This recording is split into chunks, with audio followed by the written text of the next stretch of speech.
Hello बच्चों, स्वागत है आपका हमारे यूट्यूब चैनल शिक्षा सेतु पर। तो पिछली वीडियो में हमने गति के प्रथम नियम को पढ़ लिया था। तो आज की वीडियो में हम लोग न्यूटन की गति के दूसरे नियम को पढ़ेंगे और उसे एक छोटे से प्रैक्टिकल के जरिए देखेंगे कि ये कैसे काम करता है। तो पहला, न्यूटन की गति का दूसरा नियम होता क्या है या ये किसे कहते हैं। तो न्यूटन की गति का नियम ये कहता है कि किसी वस्तु पर लगाया गया बल उसके संवेग में परिवर्तन की दर के समानुपाती होता है। यानी कि प्रति सेकंड उसके संवेग में कितना परिवर्तन होगा उसके समानुपाती उस पर बल लगाया जाएगा। अगर संवेग परिवर्तन कम हुआ तो उस पर कम बल लगाने की आवश्यकता होगी, अगर ज़्यादा हुआ तो उस पर ज़्यादा बल की आवश्यकता होगी। तो यहाँ संवेग परिवर्तन, तो पहले जानते संवेग परिवर्तन होता क्या है। किसी वस्तु के द्रव्यमान और वेग के गुणनफल को उस वस्तु का संवेग कहते हैं। क्या कहते हैं? द्रव्यमान और वेग के गुणनफल को। तो हो गया। तो अभी सेकंड लॉ में क्या है? संवेग परिवर्तन। तो संवेग परिवर्तन क्या होता है? संवेग परिवर्तन किसी वस्तु का अंतिम संवेग माइनस प्रारंभिक संवेग। तो पहले संवेग का फॉर्मूला क्या था? संवेग को p से प्रदर्शित करते हैं। तो क्या हो गया? p बराबर m इंटू वी, मतलब मास गुणे द्रव्यमान गुणे वेग। यहाँ में लिखा है p क्या है? संवेग है, m द्रव्यमान, v वेग। तो ये हो गया।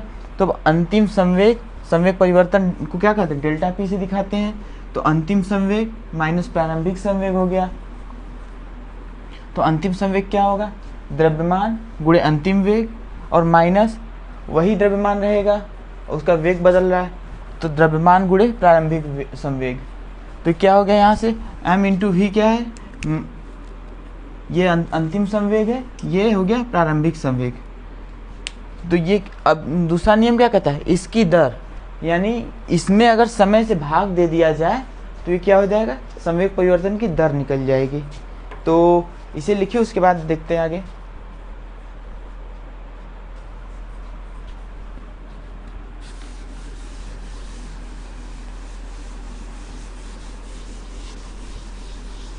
यहाँ पे क्या है?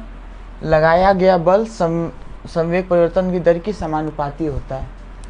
मतलब उसके द्वारा लगाया गया बल संवेग परिवर्तन की दर, संवेग परिवर्तन की दर मतलब उसमें जितने समय में वो परिवर्तन हुआ उसमें समय से भाग दे देंगे तो क्या हो जाएगा? उस पर लगाया गया बल निकलेगा, कितना बल उस पर लगाया गया। तो यहाँ डेल्टा पी की वैल्यू क्या आई थी? तो यहाँ रखते हैं डेल्टा पी क्या था? m इंटू वी अंतिम संवेग माइनस m इंटू यू प्रारंभिक संवेग बटे लिया गया समय। तो अभी इसको दोनों में m द्रव्यमान तो उसका बदल नहीं रहा है, संवेग परिवर्तित हो रहा है तो उसमें वेग बदल रही है, द्रव्यमान उसका बदला नहीं। तो ये क्या हो जाएगा? द्रव्यमान को बाहर लेते हैं, ये क्या हो गया? v माइनस यू बटे टी एफ बराबर। तो ये v माइनस यू बटे टी क्या होता है? अंतिम संवेग माइनस प्रारंभिक संवेग बटे समय। ये त्वरण का सूत्र होता है। त्वरण क्या होता है? v माइनस यू बटे टी। तो इसी को यहाँ रख देते हैं, m इंटू ए, यानी हो गया बल बराबर द्रव्यमान गुणे त्वरण।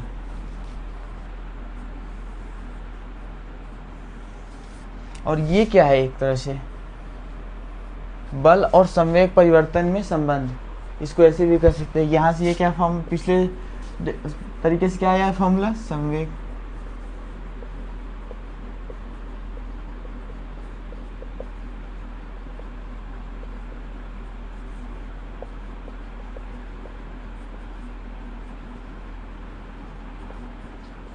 ये हो गया।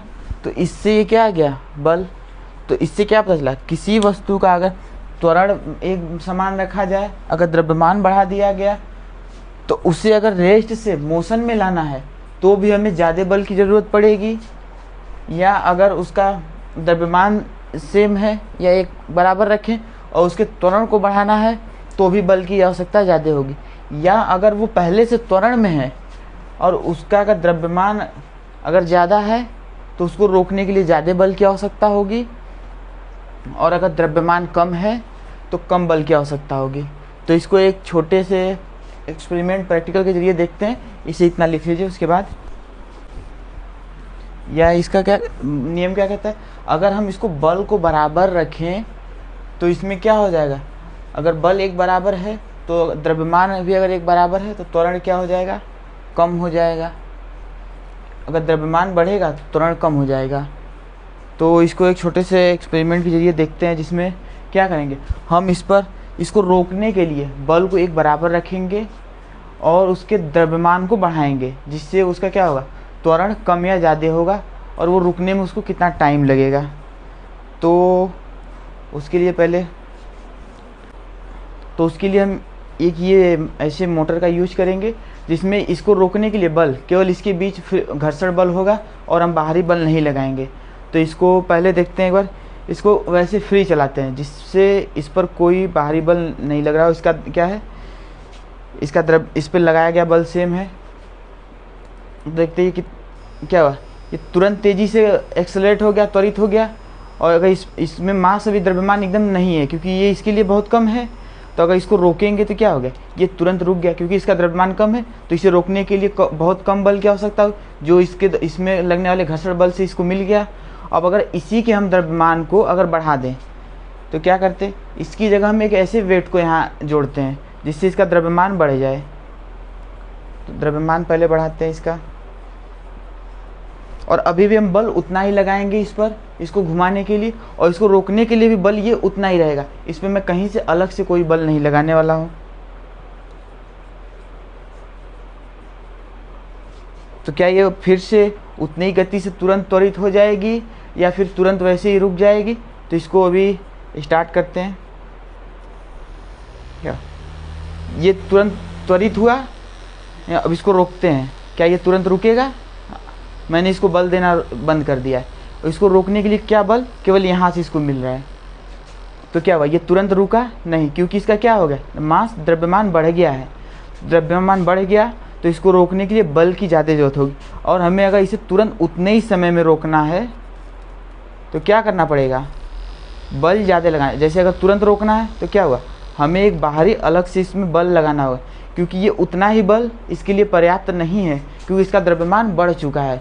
तो इसलिए रुकने में क्या हुआ, इसको ज़्यादा बल की आवश्यकता पड़ी, इसलिए ये तुरंत नहीं रुका और इसका समय क्या हुआ, ज़्यादा हो गया। क्योंकि इस फॉर्मूले, इस सूत्र से क्या है, अगर बल कम होगा तो समय क्या हो जाएगा, ज़्यादा हो जाएगा। तो इसका द्रव्यमान बढ़ चुका है तो इस पर लगाया गया बल क्या है, एक बराबर है। तो जब द्रव्यमान बढ़ गया तो इसमें क्या हो जाएगा, इसका समय बढ़ जाएगा रुकने का। यानी तो देखिए यहाँ से मैंने इस पर कोई भी और फोर्स नहीं लगाया जिससे ये घूम रहा हो। क्या हुआ, ये तुरंत नहीं रुका, इसको समय लगा, और वापस से इसके क्या करते हैं, द्रव्यमान को कम करते हैं। और अगर इसके द्रव्यमान को मैंने ये टेप इसलिए है ताकि आपको ये घूमते हुए दिखे। द्रव्यमान को कम किया और वापस से इसको वही करंट, ये तुरंत घूम गया और क्या हो गया, ये तुरंत रुक गया क्योंकि इसका द्रव्यमान कम है और उसका द्रव्यमान ज़्यादा था। तो यही कहता है न्यूटन का दूसरा नियम, द्रव्यमान ज़्यादा है तो या त्वरण ज़्यादा है तो उसको रोकने के लिए बल ज़्यादा लगेगा। तो क्लियर है, तो यही था न्यूटन का दूसरा नियम। तो अभी क्या है, अब इसके कुछ उदाहरण देखते हैं जो डेली लाइफ में काम आते हैं या रोज़मर्रा की ज़िंदगी में वो यूज होते हैं। तो क्या हो गया, ये संवेग परिवर्तन है, और अगर संवेग परिवर्तन में अगर समय ज़्यादा लगेगा तो क्या हो जाएगा, अगर समय ज़्यादा हुआ तो फोर्स क्या हो जाएगा, बल कम हो जाएगा, और अगर समय कम लिया गया तो क्या हो जाएगा, बल ज़्यादा हो जाएगा। तो इसीलिए आपने कभी देखा होगा क्रिकेट में, अगर फील्डर गेंद को पकड़ता है तो वो क्या करता है, हाथ को पीछे करता है, जिससे उसके संवेग में परिवर्तन के लिए उसमें समय को बढ़ाया जा सके। और समय बढ़ेगा तो क्या होती है, उसमें जो गेंद का जो बल होता है हाथों पर जो लगता है वो क्या हो जाता है, वो कम हो जाता है, जिसकी वजह से वो गेंद के छूटने के चांस कम हो जाते हैं। और अगर वो सीधे ही पकड़ ले गेंद को, अगर उसके संवेग में परिवर्तन ना करे तो क्या हो जाएगा, संवेग में समय क्या होगा, कम होगा। तो जिसकी वजह से बल क्या होगा, गेंद और हाथ के बीच बल क्या हो, ज़्यादा लगेगा। तो वो क्या हो, गेंद के बाहर जाने के वहाँ चांस ज़्यादा हो जाएंगे, वो गेंद छूट सकती है। और दूसरा, स्कूलों में जब टीचर कभी हाथ पे मारते हैं तो वहाँ क्या करें, कोई बच्चे हाथ को पीछे करते हैं, जबकि अगर वहाँ अगर फिजिक्स का तरीका लगाया जाए तो वहाँ हाथ को क्या करना है, जैसे ही छड़ी पड़े हाथ को नीचे कर लेना चाहिए। नीचे करने से क्या होगा, संवेग परिवर्तन क्या हो जाएगा, छड़ी का द्रव्यमान वही रहेगा, वेग क्या होगा, जिस वेग से आ रही है वही वेग उसका होगा छड़ी का। नीचे आते हो सकता है कुछ बढ़े या कम, पर क्या होगा, द्रव्यमान वही रहेगा। अगर हम उसके संवेग में परिवर्तन कर दें और संवेग परिवर्तन में समय को अगर ज़्यादा कर दें तो क्या हो जाएगा, हाथ पे कम चोट लगेगी, बल कम लगेगा। तो इसीलिए जब कभी हाथ पे छड़ी से मार खाना हो तो हाथ को पीछे ना करें, जबकि हाथ को नीचे करें, जिससे क्या होगा, हाथ पे चोट कम लगेगी। तो इस वीडियो में बस इतना ही करते हैं। उम्मीद करते हैं न्यूटन का गति का दूसरा नियम आपको समझ आया होगा। अगर समझ आया हो तो वीडियो को लाइक करें, शेयर करें और हमारे साथ जुड़े रहने के लिए चैनल को सब्सक्राइब करें। धन्यवाद।